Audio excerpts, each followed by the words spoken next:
हाँ जी बेटा, गुड इवनिंग। बेटा हमारा टॉपिक चल रहा था कैश मैनेजमेंट और इसके अंदर बेटा हम सब टॉपिक डिस्कस कर रहे थे ऑप्टिमम कैश बैलेंस। तो optimum cash balance find out करने का एक मॉडल बेटा हम कर चुके हैं, बामोल मॉडल। और आज की क्लास में हमने डिस्कस करना है second model, Miller Orr model, जो कि 1966 में डेवलप किया गया था। तो सबसे पहले बेटा जो मिलर और मॉडल है, उसने बामोल मॉडल को क्रिटिसाइज किया है। बामोल मॉडल का बेटा जो सबसे मेजर ड्रॉबैक है वो क्या था? बामोल मॉडल की एक अजम्पशन है कि timing and the size of cash flows are certain. किसी भी बिजनेस के अंदर कैश इनफ्लो एंड आउटफ्लो की जो टाइमिंग और साइज होते हैं वो सर्टेन होते हैं। सर्टेन का मतलब उसमें किसी तरह का कोई डाउट नहीं होता, जो कि पूरी तरह से बेटा ये अजम्पशन गलत है। सपोज कीजिए, बामोल मॉडल के अकॉर्डिंग अगर आज मुझे किसी से 10,000 रुपये लेने हैं तो वो देने ज़रूर आएगा। मीन्स टाइमिंग सर्टेन है। और आज मैंने उससे 10,000 रुपये लेने हैं तो वो 10,000 रुपये पूरे देकर जाएगा। इसका मतलब साइज भी सर्टेन है। ऐसा बमोल मॉडल का मानना है, जबकि रियल लाइफ में बेटा वास्तव में ऐसा नहीं होता। बिजनेस के अंदर क्या होता है? अगर सपोज कीजिए मैंने किसी से 10,000 रुपये बेटा लेने हैं, पहले तो इस बात की गारंटी नहीं है कि वो 10,000 रुपये मेरे आज ही देने आएगा। मीन्स टाइमिंग को लेकर अनसर्टेनिटी है। दूसरी बात, अगर मैंने किसी से 10,000 रुपये लेने हैं तो वो पूरे 10,000 रुपये ही मुझे देकर जाएगा, ऐसा भी श्योर नहीं है। हो सकता है वो अभी मेरे को पार्शियल पेमेंट करके जाए, आज मुझे वो सिर्फ 5,000 रुपये ही देकर जाए। तो मीन्स साइज को लेकर भी अनसर्टेनिटी है। तो दोनों चीज़ों को लेकर बेटा अनसर्टेनिटी होती है वास्तव में, साइज और टाइमिंग को लेकर। तो बामोल मॉडल की इस ड्रॉबैक को मिलर और मॉडल ने दूर करने का, या उसको ये कह लीजिए उसको ओवरकम करने का प्रयास किया है। तो चलिए मिलर और मॉडल की बेटा थ्योरी पढ़ते हैं, क्या कहता है। तो सबसे पहले तो ये जो मॉडल बेटा डेवलप किया था, M H Miller and Daniel और, ये बेटा उनके पूरे नाम है। ये दो पर्सन्स हैं जिन्होंने इसको मिलकर डेवलप किया है, M H Miller and Daniel Orr. उन्होंने बेटा एक मॉडल बनाया, a model of the demand for cash, या a model of the demand for money भी कह सकते हैं इसको। तो एक्चुअल में जो मिलर और मॉडल है वो एक तरह से बामोल मॉडल का बेटा एक्सपेंशन है।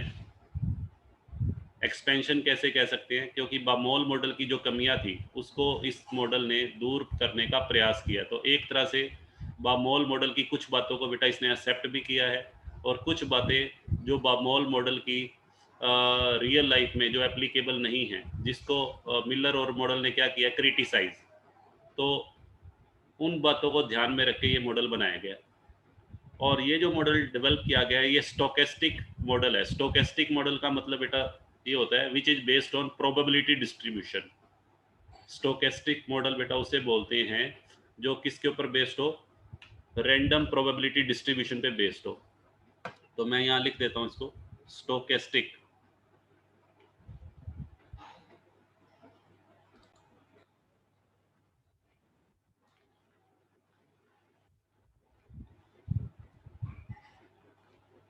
हाँ जी बेटा, स्टोकेस्टिक का मतलब होता है which is based on random probability distribution.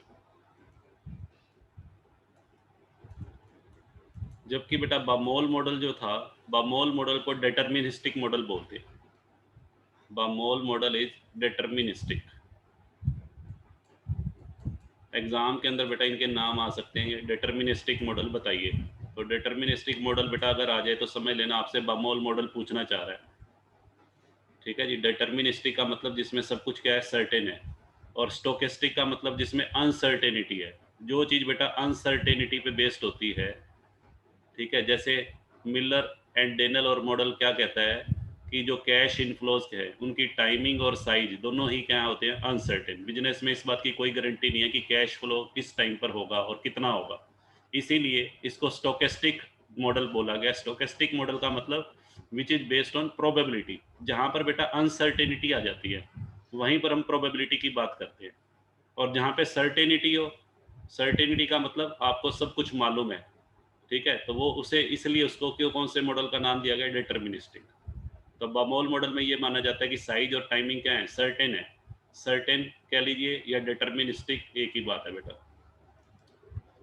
चलिए आगे मूव करते हैं। इस मॉडल की बेटा कुछ एक अजम्पशंस हैं, पहले उन अजम्पशंस को पढ़ते हैं। इस मॉडल की बेटा बेसिकली दो अजम्पशन है। सबसे पहली अजम्पशन क्या कहता है कि cash conversion of cash to marketable security and vice versa is possible promptly. Promptly का मतलब होता है बेटा क्विकली। कहने का मतलब जब भी किसी फर्म को कैश की ज़रूरत पड़ती है, मान लीजिए कोई बिजनेस है, उसको कैश की ज़रूरत है, तो वो अपनी मार्केटेबल सिक्योरिटी को बिना किसी देरी के सेल कर सकती है और सेल करके पैसे का अरेंजमेंट कर सकती है। ठीक है जी।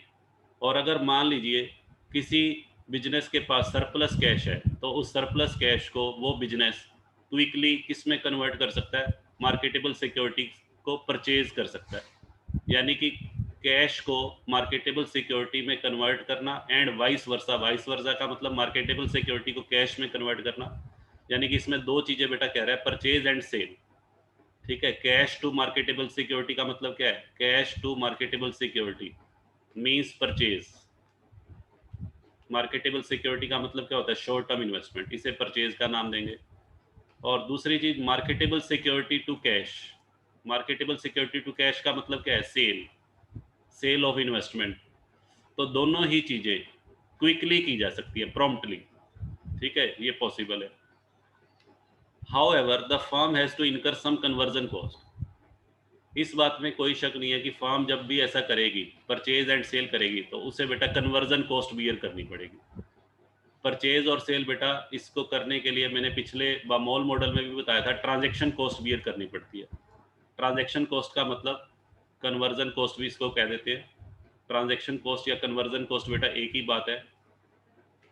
जब भी आप कैश को से मार्केटेबल सिक्योरिटी खरीदोगे या मार्केटेबल सिक्योरिटी को सेल करके कैश में कन्वर्ट करोगे, परचेज एंड सेल कहने का मतलब, तो दोनों ही केस में बेटा आपको कुछ खर्चे करने पड़ सकते हैं। आपको ब्रोकरेज पे करनी पड़ सकती है, आपको क्लैरिकल एक्सपेंसेस जो अकाउंटिंग के लिए बियर करने पड़ सकते हैं।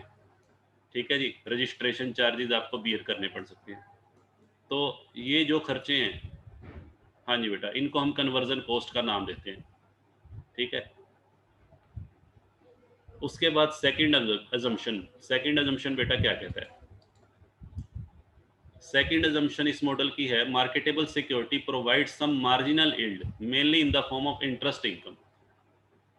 ये मॉडल बेटा ये कहता है कि जब भी आप मार्केटेबल सिक्योरिटी में पैसा लगाओगे, अपने बिजनेस की सरप्लस मनी को मार्केटेबल सिक्योरिटी में आप इन्वेस्ट करोगे, तो उसमें इन्वेस्टमेंट करने से क्या फ़ायदा होगा? आपको बेटा इंटरेस्ट की इनकम रिसीव होगी। ठीक है जी। मार्जिनल यील्ड, मार्जिनल का मतलब बहुत ज़्यादा बड़ी इनकम नहीं होगी, क्योंकि आप शॉर्ट टर्म इन्वेस्टमेंट में पैसा इन्वेस्ट कर रहे हैं, तो शॉर्ट टर्म इन्वेस्टमेंट में ब्याज के रेट बेटा ज़्यादा नहीं होते। लॉन्ग टर्म में तो इन्वेस्टमेंट के रेट, इंटरेस्ट के रेट बेटा ज़्यादा होते हैं, बट शॉर्ट टर्म इन्वेस्टमेंट में इंटरेस्ट आप मार्जिनल थोड़ा बहुत बेटा अर्न कर सकते हो, ऐसा इस मॉडल का मानना है। और दोनों ही अजम्पशन बेटा रियलिस्टिक है, रियल लाइफ में बेटा दोनों ही बातें सच हैं। तो इसीलिए इस मॉडल को सुपीरियर माना गया है इन कंपैरिजन टू बामोल मॉडल।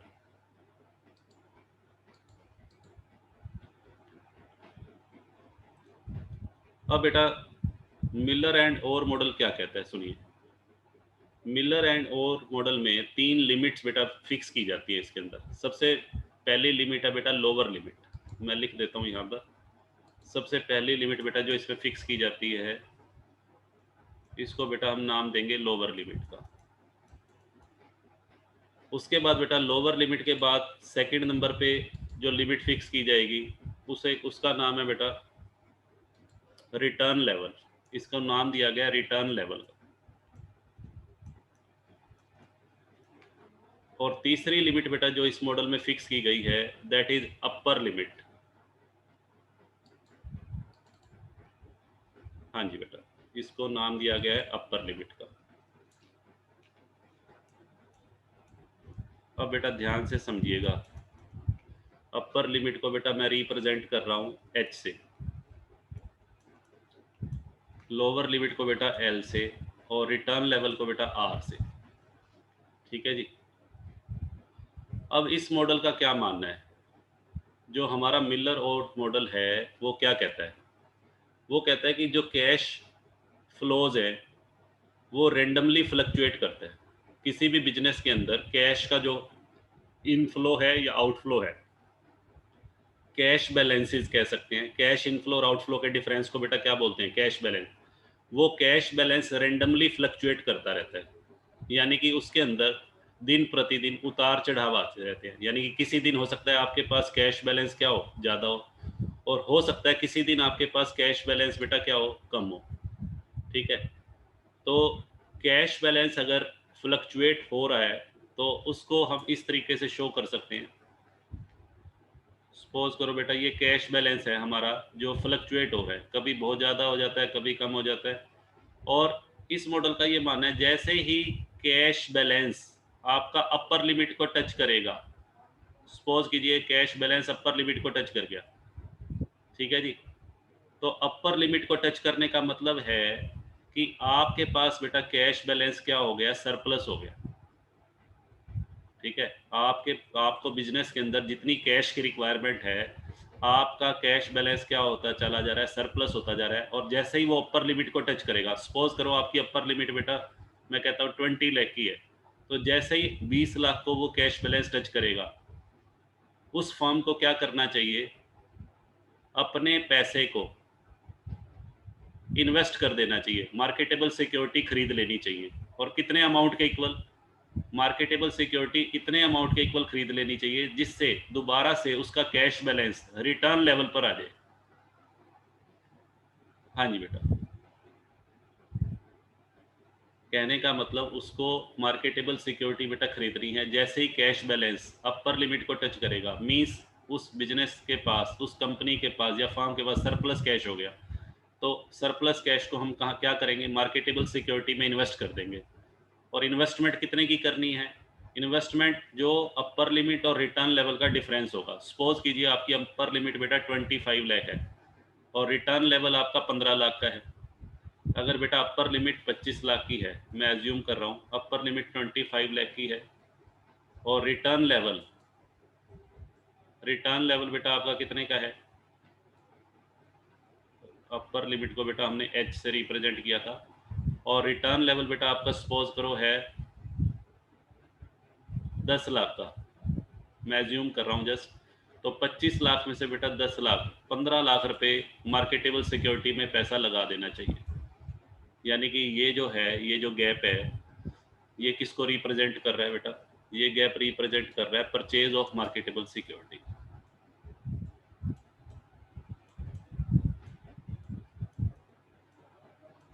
और परचेज ऑफ मार्केटेबल सिक्योरिटी किसके इक्वल परचेज करनी पड़ेगी? ध्यान से सुनिएगा, कितने की मार्केटेबल सिक्योरिटी खरीदनी है? H-R।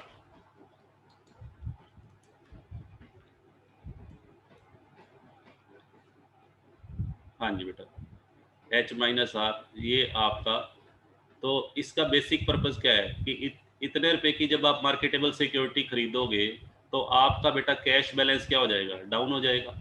जब आपने अपने कैश का एक बहुत बड़ा हिस्सा शॉर्ट टर्म इन्वेस्टमेंट में परचेज करने में लगा दिया, तो बेटा उससे आपका कैश बैलेंस रिड्यूस होकर कौन से लेवल पर आ जाएगा? रिटर्न लेवल पर आ जाएगा। ठीक है, रिटर्न लेवल का मतलब 10 लाख पे आ जाएगा, क्योंकि आपने 15 लाख की क्या परचेज कर ली? 15 लाख की बेटा आपने सिक्योरिटी परचेज कर ली। ठीक है, फिर क्या होगा? फिर कैश बैलेंस सपोज करो बेटा फिर फ्लक्चुएट कर रहा है। ठीक है, कैश बैलेंस बेटा फिर फ्लक्चुएट करेगा, जैसे जैसे कभी आपके पास किसी कस्टमर से पैसा आएगा, इनफ्लो होगा, आउटफ्लो होगा, तो कैश बैलेंस बेटा फिर से फ्लक्चुएट करना शुरू कर देगा, रेंडमली फ्लक्चुएट करेगा। और हो सकता है कि कई बार कैश बैलेंस फ्लक्चुएट करते करते आपका बेटा कौन सी लिमिट को टच कर जाए, लोअर लिमिट को टच कर जाए। जैसे ही कैश बैलेंस लोअर लिमिट को टच करेगा, मैं लोअर लिमिट की वैल्यू बेटा लेट कर लेता हूँ, जैसे सपोज कीजिए मैंने लोअर लिमिट लेट कर ली बेटा, मैंने ले ली, ये सपोज करो लोअर लिमिट है 5 लाख। तो जैसे ही कैश बैलेंस लोअर लिमिट को टच करेगा, मीन्स आपके पास बेटा कैश की क्या होने वाली है, शॉर्टेज होने वाली है, आपको अपनी लाइबिलिटीज़ की पेमेंट करने में दिक्कत आने वाली है।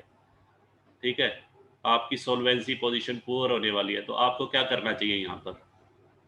जब बेटा आपका कैश बैलेंस शॉर्ट हो रहा है तो आपको अपनी मार्केटेबल सिक्योरिटी बेटा बेचनी चाहिए या खरीदनी चाहिए? चैट बॉक्स में लिखो। जब बेटा किसी बिजनेस के अंदर कैश बैलेंस शॉर्ट हो रहा हो तो उस केस में हमें अपनी मार्केटेबल सिक्योरिटी को सेल करना पड़ेगा ताकि पैसे का बंदोबस्त किया जा सके, ठीक है।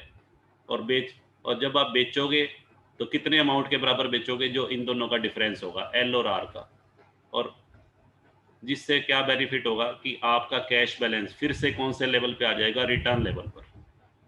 आपको बार बार अगर ज़्यादा हो जाए तो बेटा परचेज कर देना है, और अगर फ्लक्चुएट करते करते लोअर लिमिट को टच कर जाए तो आपको क्या करना है, सेल कर देना है मार्केटेबल सिक्योरिटी को। और सेल किसके बराबर करोगे, लो बेटा यहाँ मैं लिख देता हूँ, सेल ऑफ मार्केटेबल सिक्योरिटी। और सेल बेटा किसके इक्वल होगा, आर माइनस एल।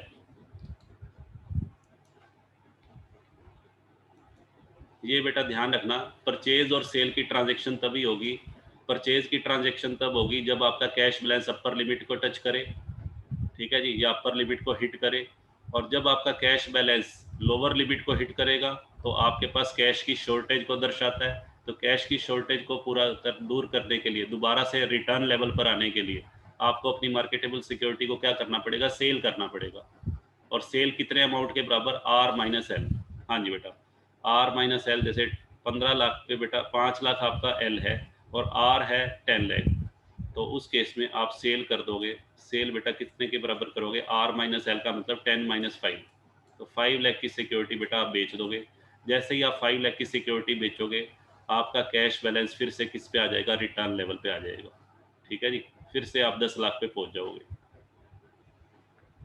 इस तरीके से बेटा हमें ये मॉडल जो है मिलर, और इसमें नीचे तो बेटा किसको शो करना है, यहाँ पर टाइमिंग, और यहाँ ये बेटा कैश बैलेंस,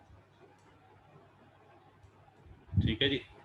एक्स एक्सिस पे टाइमिंग को शो कर रहे हैं और वाई एक्सिस को हम कैश बैलेंस। देखिए अब क्या करना है आगे, इस मॉडल की थ्योरी को भी, ये बेटा जो मैंने ग्राफ बनाया है ये पेपर में जरूर से जरूर बनाना है आपने, और सारा चीज इस ग्राफ को बेटा अच्छे से एक्सप्लेन अब कैसे करना है उसकी बात करते हैं। देखिए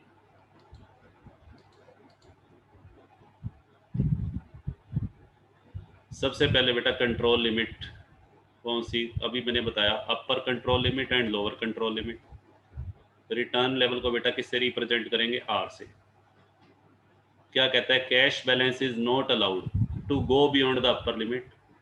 हाँ जी बेटा, मिलर और मॉडल कहता है कि किसी भी फर्म को अपना कैश बैलेंस अपर लिमिट से आगे नहीं जाने देना चाहिए। अगर उसके पास सरप्लस कैश हो जाए और अपर लिमिट को टच कर जाए तो उसे किस में इन्वेस्टमेंट कर देनी चाहिए, मार्केटेबल सिक्योरिटी में, ताकि कहाँ पर लौटा जा सके, रिटर्न लेवल पे। और यदि लोअर लिमिट से नीचे नहीं जाना चाहिए, क्योंकि अगर बेटा लोअर लिमिट से नीचे चला गया मींस जितनी कैश की आपकी रिक्वायरमेंट है उससे नीचे चला गया तो आपके बिजनेस में सोल्वेंसी पोजीशन का खतरा हो सकता है। तो जैसे ही लोअर लिमिट को टच करे कैश बैलेंस, आपको क्या करना चाहिए, अपनी मार्केटेबल सिक्योरिटी को सेल कर देना चाहिए ताकि फिर से आप कौन से लेवल पर पहुंच सको, रिटर्न लेवल पर। देखिए यही बातें लिखी हुई हैं, if the firm cash balance hit the upper limit the firm has too much cash and should buy an of marketable security equal to H minus R to bring the cash balance back to a pre determined level called the return level. और फिर बेटा कहता है similarly अगर firm के पास cash balance है और वो फ्लक्चुएट करते करते कौन सी लिमिट को टच कर जाता है, लोअर लिमिट को, तो उस केस में उसको अपनी मार्केटेबल सिक्योरिटी को सेल कर देना चाहिए। और किसके इक्वल सेल करनी है, R minus L, to bring the cash balance back to the return level. और फिर साथ में एक बात और भी कहता है, अगर कैश बैलेंस एच और आर के बीच में रहे और आर और एल के बीच में रहे तो परचेज और सेल की बेटा कोई ज़रूरत नहीं है। उस केस में परचेज और सेल नहीं करनी। कब नहीं करनी, हाँ जी बेटा देखिए, परचेज और सेल बेटा उस केस में नहीं करनी जब आपका कैश बैलेंस किसके बीच में रहता है, हाँ जी बेटा ये मैंने बताया था एच, आर और एल। अगर आपका कैश बैलेंस एच और आर के बीच में है, हाँ जी बेटा अभी टच नहीं कर रहा, सिर्फ एच और आर के बीच में है, तो उस केस में आपको कोई परचेज नहीं करनी, कोई सेल नहीं करनी। ऐसे ही जब आर और एल के बीच में हो तो भी बेटा कोई ट्रांजेक्शन नहीं करनी। ट्रांजेक्शन सिर्फ कब करनी है, जब कैश बैलेंस फ्लक्चुएट करते करते या तो अपर लिमिट को टच कर जाए या लोअर लिमिट को टच कर जाए। अगर अपर लिमिट को टच कर दिया तो क्या कर लेना, परचेज कर लेना, और अगर लोअर लिमिट को टच कर जाए तो कैश की शॉर्टेज को पूरा करने के लिए आपको क्या करनी चाहिए, सेल करनी चाहिए। ठीक है बेटा, क्लियर है यहाँ तक? चलिए आगे मूव करते हैं। अब आता है कि ये अपर लिमिट और लोअर लिमिट को डिटरमिन करने के लिए मिलर और मॉडल ने बेटा कुछ फॉर्मूलाज दिए हैं, उसके कुछ स्टेप्स हैं। तो सबसे पहला स्टेप, सबसे पहले आपको लोअर लिमिट बेटा स्पेसिफाई करनी पड़ेगी। लोअर लिमिट बेटा फर्म टू फर्म वेरी करती है। लोअर लिमिट जनरली क्वेश्चन के अंदर बेटा आपको गिवन होगी। It involves determining the minimum cash balance as per the requirement. Lower limit का मतलब है कि मिनिमम आपको कितना कैश बैलेंस रखना चाहिए अपनी बिजनेस नीड्स को फुलफिल करने के लिए। उसके बाद बेटा estimating the variability in cash flows. उसके बाद हमें देखना है कि हमारे कैश फ्लो में कितना वेरिएशन है। जैसा कि मैंने बताया था, मिलर और मॉडल में ये माना जाता है कि कैश फ्लो रेंडमली क्या कर रहा है, फ्लक्चुएट कर रहा है, उसमें निरंतर उतार चढ़ाव हो रहे हैं, क्योंकि टाइमिंग और साइज दोनों को लेकर क्या है, अनसर्टेनिटी है। तो कैश फ्लो के अंदर जो वेरिएबिलिटी आ रही है उसका अनुमान लगाना पड़ता है कि कितना वेरिएशन एक्सपेक्टेड है। ठीक है, उसके लिए बेटा हम स्टैंडर्ड एविएशन निकालेंगे और स्टैंडर्ड एविएशन की हेल्प से वेरिएंस निकालेंगे।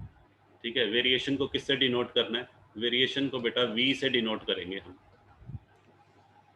वेरिएशन को बेटा यहाँ पे जो हम रिप्रेजेंट करने वाले हैं वी से।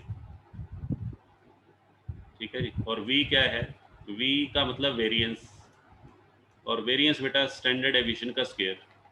वेरिएंस हमें किस चीज़ का निकालना है, वेरिएंस ऑफ कैश फ्लोज। और इसका भी बेटा असेस, ये जो इसका जो एस्टिमेशन है, वेरिएंस का जो एस्टिमेशन है वो किस बेस पे लगाया जाता है, on the basis of past experience. Firm के पास बेटा जो पिछला रिकॉर्ड है, पिछले रिकॉर्ड से इस बात का पता लगाया जाएगा कि कब कब कैश फ्लो में कितना कितना फ्लक्चुएशन हो रहा है, उसके बेस पे वेरिएंस या स्टैंडर्ड एविएशन का स्क्वायर वो कैलकुलेट हम करेंगे। ये भी बेटा क्वेश्चन में गिवन होगा वेरिएंस। और तीसरी चीज,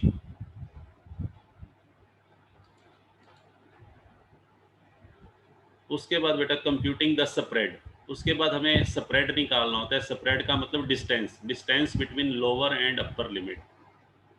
अब ध्यान से सुनिएगा बेटा, distance between lower and upper limit कैसे निकालेंगे। स्प्रेड क्या है ये चीज, स्प्रेड का मतलब है वो अमाउंट जहां पर ट्रांजैक्शन कॉस्ट और इंटरेस्ट कॉस्ट, इंटरेस्ट कॉस्ट का मतलब होल्डिंग कॉस्ट, जो बमोल मॉडल में बेटा हमने पढ़ा था, transaction cost and holding cost, जहां पे दोनों का सम मिनिमाइज हो, उस अमाउंट को बेटा हम स्प्रेड बोलेंगे। जैसे बमोल मॉडल में आपने पढ़ा था कि ट्रांजैक्शन कॉस्ट और होल्डिंग कॉस्ट को मिनिमाइज करने के लिए जो बेटा वहाँ पे इसको नाम दिया गया था इकोनॉमिक लोड साइज, यहाँ पे उस अमाउंट का नाम दे दिया बेटा स्प्रेड। तो ये स्प्रेड कैसे निकालना है, the formula for calculating Z is as under. हाँ जी बेटा, देखिए फॉर्मूला बेटा मैं लिख देता हूँ, बड़ा ही सिंपल फॉर्मूला है। हाँ जी बेटा, स्प्रेड को किससे डिनोट करना है, जेड से। और इसका बेटा फॉर्मूला है 3/4 टी वी और डिवाइडेड बाय आई और होल पावर बेटा 1/3 क्यूब रूट निकालना है। अब यहाँ पे बेटा टी का मतलब समझ लो, टी का मतलब है ट्रांजैक्शन कॉस्ट या कन्वर्जन कॉस्ट, और वी का मतलब है बेटा variance, variance of daily cash flow. Variance का मतलब स्टैंडर्ड एविएशन का स्क्वायर, ये आपको गिवन होगा। ठीक है जी, वी की वैल्यू आपको गिवन होगी।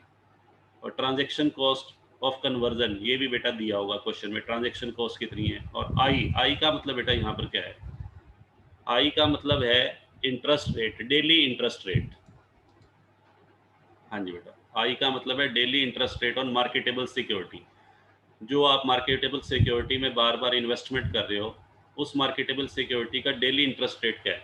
तो ये कैसे निकलेगा, देखो डेली इंटरेस्ट रेट निकालने के लिए आपको जो एनुअल रेट ऑफ इंटरेस्ट दिया होगा, सपोज कीजिए आपको एनुअल रेट ऑफ इंटरेस्ट बेटा दे रखा है 12% और हमें चाहिए डेली, तो 12% को बेटा डिवाइड कर देंगे 360 से। हम एज्यूम कर लेंगे साल के अंदर 360 दिन मान के चलेंगे। अगर क्वेश्चन के अंदर लिखा हुआ है कि 365 डेज लेने हैं तो 365 से डिवाइड कर देना। तो आई की वैल्यू कैसे निकालेंगे, 12 डिवाइडेड बाय 360, ठीक है। तो उससे बेटा हमारा डेली का जो इंटरेस्ट रेट है वो आ जाएगा। ये लगाने की जरूरत नहीं है, 12/360 बस ये कर दीजिए। और इस फॉर्मूले को बेटा याद रखने का एक तरीका बता देता हूँ। फॉर्मूला याद रखना बिल्कुल आसान है। इसमें देखो ऊपर क्या है, टीवी। टीवी आप सभी देखते हैं, ठीक है जी। अपने घर का टीवी याद कर लेना। और टीवी देखने के लिए आप किसका इस्तेमाल करते हो, आईज का। तो नीचे बेटा अपॉन में क्या है, आई। TV upon I. हालांकि आई ये जो है बेटा वो आई है, यहाँ पे ई नहीं है। आई तो ई से स्टार्ट होता है ना, तो टीवी अपॉन आई। और साथ में बेटा 3/4 ये याद रखना पड़ेगा। 3/4 का मतलब 75% कह सकते हो आप। और होल पावर 1/3, ठीक है। चलिए अब इस फॉर्मूले की हेल्प से हम एक दो बेटा सम सोल्व करते हैं। देखिए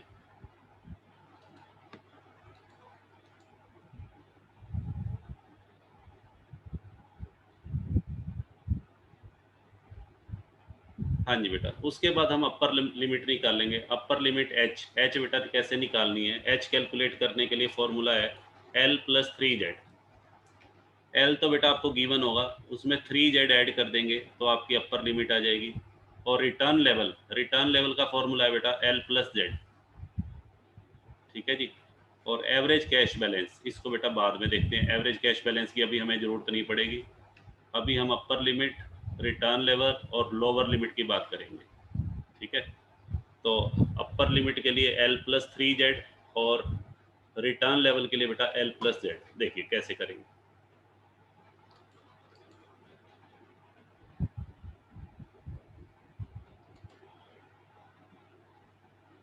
लो बेटा ये सम आ गया आपकी स्क्रीन पे।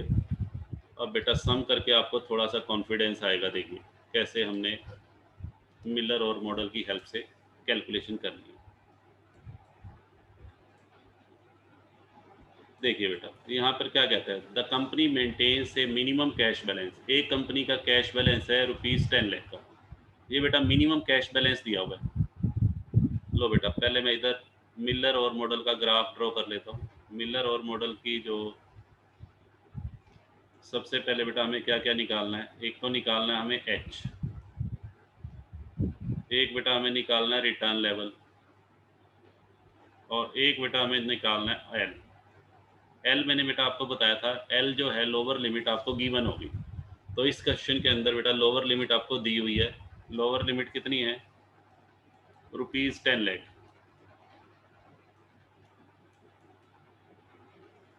स्टैंडर्ड एविएशन बेटा दिया हुआ है, company daily cash flow is ₹3,60,000। तो स्टैंडर्ड एविएशन से बेटा हम क्या निकाल लेंगे, वी, वेरिएंस। वेरिएंस क्या होता है, स्टैंडर्ड एविएशन का स्क्वायर। तो ये बेटा हो जाएगा 3,60,000 का स्क्वायर। लो बेटा ये हमारा वेरिएंस हो गया। एनुअल इंटरेस्ट रेट बेटा दिया हुआ है 12। तो आई बेटा कैसे निकालेंगे, 12 डिवाइडेड बाय 360। हाँ जी बेटा 12 को बेटा 360 से डिवाइड कर लेंगे तो ये हमारा एनुअल इंटरेस्ट रेट से डेली इंटरेस्ट रेट आ जाएगा। तो ये बेटा कितना बनेगा, 12% को अगर हम 360 से डिवाइड करेंगे तो ये जो भी फिगर आएगी बेटा निकाल लीजिएगा, ठीक है। चलो जी 1/30%। लो बेटा ये हमारा आई हो गया।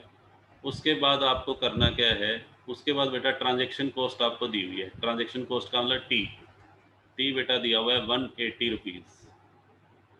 ₹180 बेटा टी लिख लीजिए, ₹180 पर ट्रांजेक्शन, ठीक है जी। और कैलकुलेट क्या करना है, upper limit, return point and average cash balance. तो ये बेटा अपर लिमिट और रिटर्न पॉइंट तो बाद में निकलेंगे, पहले आपको क्या निकालना पड़ेगा, स्प्रेड। स्प्रेड का मतलब आपको जेड की वैल्यू निकालनी पड़ेगी। तो उसके लिए बेटा मैंने फॉर्मूला बताया था आपको, जेड की वैल्यू निकालने का फॉर्मूला क्या था, 3/4 टी वी अपॉन आई और होल पावर 1/3। इसके अंदर बेटा वैल्यूज पुट करते जाइए। कैसे करेंगे, 3/4 इंटू टी। टी की वैल्यू बेटा है 180 और वेरिएंस वेरिएंस बेटा 3,60,000 का स्क्वायर। लो बेटा 3,60,000 इंटू 360 लिख लें। स्क्वायर का मतलब 2 बार हमें उसी सेम फिगर को मल्टीप्लाई करना है और डिवाइडेड बाय आई। आई बेटा हमारा कितना बनेगा? आई बेटा हमारा 12/360 था, तो 12/360 को हमने कैंसिल किया 1/30%, तो ये बेटा 1/30%। और पावर कितनी हो जाएगी बेटा? इस पूरे की पावर हो जाएगी 1/3। लो जी, पहले इसको बेटा अंदर वाली कैलकुलेशन हम कर लेते हैं।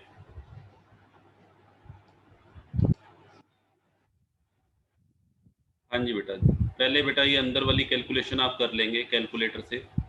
बेटा ये कैलकुलेशन आप कंप्यूटर पे कर लेना या अपने सेल फोन पे कर लेना, क्योंकि उसमें डिजिट्स ज़्यादा आते हैं। और इसके लिए जो साइंटिफिक कैलकुलेटर है ना, उसका यूज़ करेंगे। तो क्यूब रूट 1/3, इसको बेटा साइंटिफिक कैलकुलेटर की हेल्प से आप कैलकुलेट करेंगे तो ये आ जाएगा बेटा 17,57,500। क्यूब रूट बेटा कैसे निकालते हैं आप इसके लिए यूट्यूब पे वीडियो भी देख सकते हैं। तो 17,57,500 बेटा ये आ जाएगा। ठीक है, पहले अंदर वाली कैलकुलेशन करेंगे और उसकी पावर 1/3 आपको कैलकुलेट करना है। ठीक है, तो ये बेटा हमारी जेड की वैल्यू आ गई। तो अब आपको क्या करना है, आर की वैल्यू बेटा निकालनी है। आर की वैल्यू कैसे निकलेगी? L plus Z. एल तो बेटा आपका 10 लाख है, एल बेटा आपको गिवन था। तो 10 लाख में बेटा आर, आर का फॉर्मूला मैंने बताया था एल प्लस जेड। ठीक है, तो एल प्लस जेड बेटा कितना बनेगा? अगर 17,57,500 और 10 लाख को ऐड करेंगे तो 27,57,500। और हायर लिमिट एच बेटा क्या बनेगा? Upper limit. अपर लिमिट का फॉर्मूला मैंने बताया था एल प्लस 3जेड। इसके लिए बेटा फॉर्मूला ये एल प्लस 3जेड। तो एल प्लस 3जेड आप कैसे निकाल लेंगे? एल की वैल्यू तो बेटा 10 लाख है और जेड का 3 टाइम्स कर दीजिए। 17,57,500 का बेटा 3 टाइम्स करके, हाँ जी बेटा 17,57,500 का इसका बेटा 3 टाइम्स करोगे आप, इसको 3 से मल्टीप्लाई करोगे और 10 लाख ऐड कर दो, तो ये बेटा आ जाएगा आपका एच की वैल्यू आ जाएगी बेटा, मैं ले देख के लिख देता हूँ, 62,72,500। हाँ जी बेटा, ये आपकी तीनों लिमिट्स आ गई। ये अपर लिमिट आ गई, ये बेटा रिटर्न लेवल आ गया, ये रिटर्न लेवल की वैल्यू है, और ये बेटा आपकी लोअर लिमिट आ गई। ठीक है जी, अब ध्यान से सुनिएगा। जैसे ही कैश है, इसका मतलब क्या है देखो, अपर लिमिट का मतलब है जैसे कैश बैलेंस फ्लक्चुएट करते करते करते करते और कहाँ टच कर गया? अपर लिमिट को टच कर गया, यानी कि इस लेवल पर आ गया 62,72,500 पे। तो उस केस में फर्म को क्या करना चाहिए? मार्केटेबल सिक्योरिटी खरीद लेनी चाहिए। कितने अमाउंट के बराबर बेटा परचेज करेंगे? परचेज इज इक्वल टू जो इन दोनों का डिफरेंस होगा एच और आर का। तो 62,72,500 में से बेटा 27,57,500 माइनस करके जो भी अमाउंट आएगा उतने रुपए की आपको मार्केटेबल सिक्योरिटी खरीद लेनी है। और जैसे ही कैश बैलेंस फ्लक्चुएट करते करते बेटा अगर किसी टाइम पे अगर लोअर लिमिट को टच कर जाता है तो उस केस में आपको सेल कर देनी चाहिए। कितने की सेल करनी चाहिए? जो इन दोनों का डिफरेंस है आर माइनस एल। ये बेटा आएगा 2z के बराबर। हाँ जी बेटा, h माइनस आर करेंगे 2z के इक्वल आएगा और ये बेटा z के इक्वल आएगा। कर लेना चाहिए, क्योंकि ये देखो बेटा ये इसका फॉर्मूला था L plus 3z। L plus 3z में से एल प्लस जेड माइनस करेंगे, h में से आर गया तो 2z आएगा। अगर इस इक्वेशन में से अगर मैं ये माइनस करूँ तो परचेज किसके बराबर करनी पड़ेगी? 2z। और अगर सेल की बात करें तो सेल कितने की करनी पड़ेगी? एल प्लस जेड में से बेटा एल माइनस करोगे तो जेड बचेगा। तो यहाँ तो किसके इक्वल आएगा? परचेज तो बेटा आ रही है 2z के इक्वल, और सेल बेटा आपको करनी पड़ेगी z के इक्वल। ठीक है जी, इस तरीके से बेटा। और average cash balance, average cash balance बेटा कैसे निकालना है सुनिए। एवरेज कैश बैलेंस का मतलब है जो बेटा आपकी H plus R plus L, हाँ जी बेटा इन तीनों को ऐड कर दीजिए, H plus R plus L divided by 3। तीनों को बेटा अगर ऐड करेंगे देखो 62,72,500 प्लस आर की वैल्यू है बेटा 27,57,500 और प्लस एल की वैल्यू बेटा 10 लाख, तीनों को ऐड करके और किससे डिवाइड कर देंगे, 3 से डिवाइड कर देंगे। तो ये बेटा कैलकुलेट कर लेते हैं, 62,72,500 प्लस 27,57,500 और प्लस 10 लाख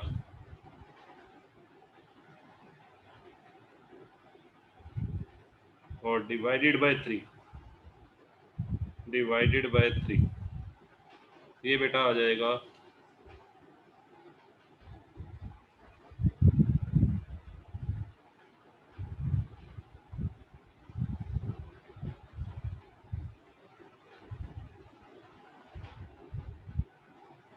1 मिनट बेटा, दोबारा से कैलकुलेट कर लेते हैं।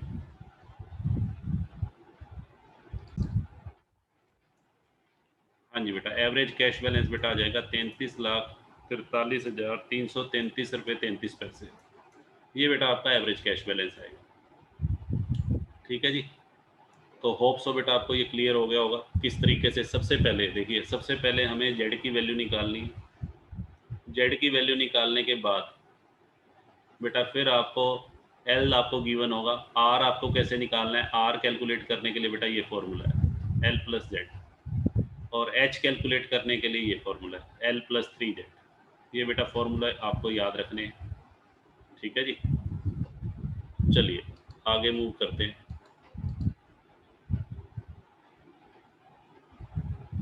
ये सम बेटा आपके लिए है, ये सम बेटा आप खुद करोगे।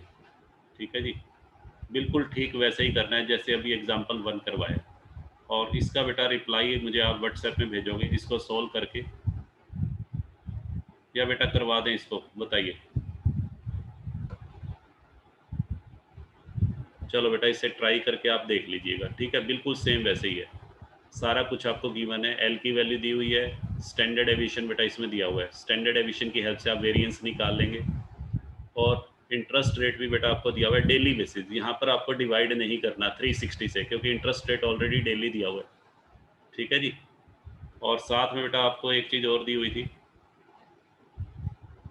आपको दे रखा है यहाँ पर ट्रांजेक्शन कॉस्ट। तो सारी चीज़ें बेटा आपको गिवन है, जस्ट आपको फॉर्मूले में वैल्यूज पुट करनी है। क्या क्या फॉर्मूले लगाने हैं वो मैं लिख देता हूँ बेटा एक बार।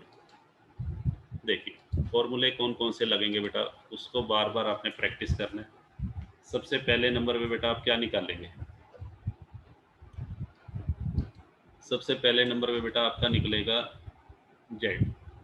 जेड का मतलब स्प्रेड या डिस्टेंस। उसके लिए बेटा मैंने फॉर्मूला बताया था 3/4 टीवी डिवाइडेड बाय आई और होल पावर 1/3। लो बेटा सबसे पहले ये निकाल लेना। फिर बेटा आपको लोअर लिमिट निकालनी है। लोअर लिमिट आपको गिवन होगी, ये दी हुई है बेटा 1 लाख की। उसके बाद फिर आप क्या निकाल लेंगे, रिटर्न लेवल। रिटर्न लेवल का फॉर्मूला बेटा बताया था एल प्लस जेड। और अपर लेवल का फॉर्मूला बेटा एल प्लस 3z। ये लिमिट्स आपको कैलकुलेट करनी है।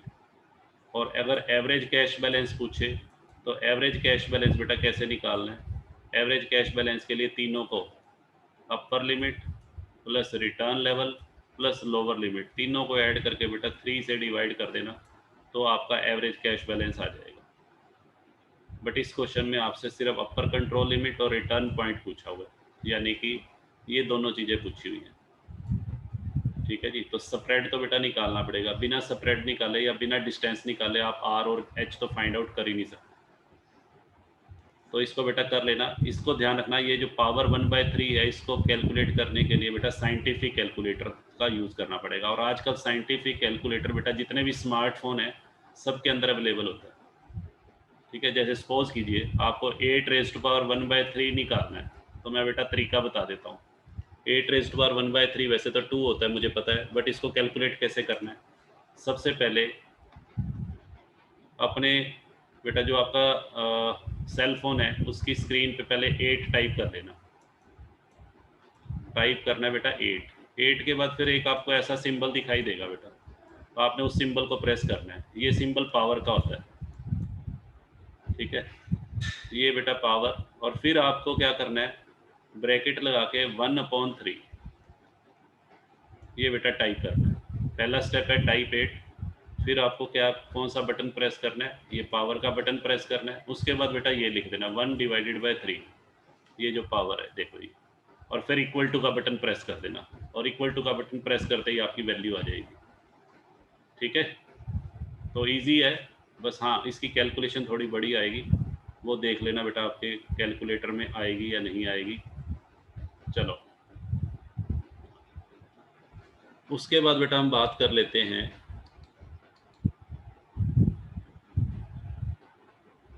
कि दोनों मॉडल में सुपीरियर कौन सा है। तो दोनों मॉडल में बेटा मिलर और मॉडल ज़्यादा सुपीरियर है बामोल मॉडल से। उसके पीछे दो रीज़न है। सबसे पहला, जो मिलर और मॉडल है उसके अंदर कैश फ्लोज को रेंडमली फ्लक्चुएट करने के लिए अलाउ किया गया है, अपर लिमिट और लोअर लिमिट, जो कि एक रियलिस्टिक अप्रोच है। ठीक है, रियल लाइफ में ऐसे ही होता है कि कैश फ्लो बेटा रेंडमली फ्लक्चुएट करता रहता है, यानी कि किसी दिन आपके पास कैश का बैलेंस कम होता है, किसी दिन कैश का बैलेंस ज़्यादा होता है, वो डिपेंड करता है इनफ्लो और आउटफ्लो पे। ठीक है, दूसरी बात, ये जो मॉडल है ये दो इंपॉर्टेंट क्वेश्चन का आंसर देता है। कैश मैनेजमेंट से रिलेटेड दो इंपॉर्टेंट क्वेश्चन जिनका ये मॉडल रिप्लाई देता है, वो कौन कौन से हैं। सबसे पहली बात, when purchase and sale of marketable security should be undertaken, कि परचेज और सेल कब करनी चाहिए। एक तो इस बात का रिप्लाई दे रहा है। परचेज कब करते हैं, जब आपका कैश बैलेंस किसको टच कर जाए, अपर लिमिट को टच कर जाए। और सेल कब करते हैं, जब लोअर लिमिट को टच कर जाए, ताकि हम दोबारा से कौन से लेवल पर आ सकें, रिटर्न लेवल।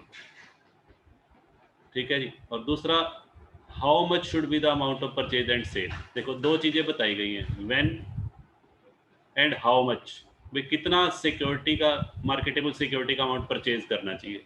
तो जैसे अभी हमने बताया था कि मार्केटेबल सिक्योरिटी का अमाउंट किसके इक्वल परचेज करना चाहिए, जो बेटा किसका डिफरेंस होगा, H माइनस आर, जो कि किसके इक्वल आया था 2Z। और sale of marketable security, sale of marketable security का अमाउंट था R माइनस एल, जो कि किसके इक्वल आया था, Z के इक्वल। ठीक है जी, ये आपको ध्यान रखना। लो जी, तो ओवरऑल बेटा अगर हम बात करें तो Miller Orr model is superior than Baumol model. हालांकि एग्जाम पॉइंट ऑफ व्यू से बेटा दोनों ही मॉडल इंपॉर्टेंट है, एग्जाम में दोनों में से कोई सा भी मॉडल आ सकता है। तो होप सो बेटा ये मॉडल आपको समझ में आ गया होगा। तो आज की क्लास को बेटा यहीं ओवर करें। एक सम बेटा मैं आपको दे चुका हूँ होमवर्क के लिए, वो आप कर लेंगे। ठीक है जी, चलिए तो आज की क्लास को बेटा यहीं ओवर करते हैं। Bye bye.